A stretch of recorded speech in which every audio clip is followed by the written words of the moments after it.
మిత్రులకు శుభోదయం. నీతి శ్లోక రత్నావళి 90వ శ్లోకం ఇలా చెబుతోంది.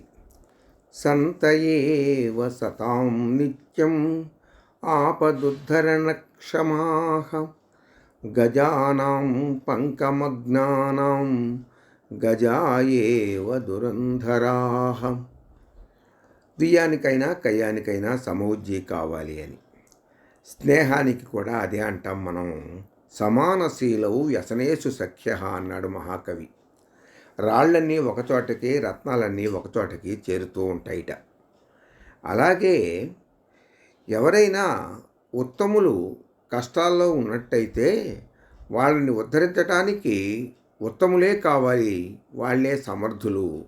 అది శాస్త్ర చర్చలైనా ఆర్థిక విపత్తులైనా కానీ సమానమైనటువంటి స్థాయిలో ఉన్నవాడు మాత్రమే అతనిని మనం కాపాడగలుగుతాడట. సంతయేవ సతాం నిత్యం.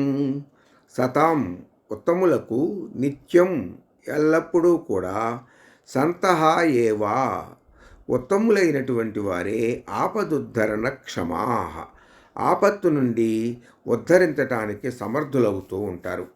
ఎలాగూ అంటే పంకమగ్నానాం బురదలో దిగబడినటువంటి గజానాం ఏనుగులకు గజాహ ఏవా ఏనుగులే దురంధరా బరువుని బయటికి లాగేటటువంటి సామర్థ్యం కలిగి ఉంటాయి కదా అన్నాడు. ఇక్కడ సంతః అనేటటువంటి పదానికి ఉత్తములు, పెద్దలు అనేటటువంటి అర్థాన్ని చెప్పుకుంటేనే శ్లోకానికి సరైనటువంటి అర్థం లభిస్తుంది. సంతయేవ సతాం నిత్యం ఆపదుద్ధరణ క్షమాః. పెద్ద కష్టాల్లో ఉన్నటువంటి పెద్ద వాళ్ళకి పెద్దవాళ్ళే ఆదుకోగలగాలి.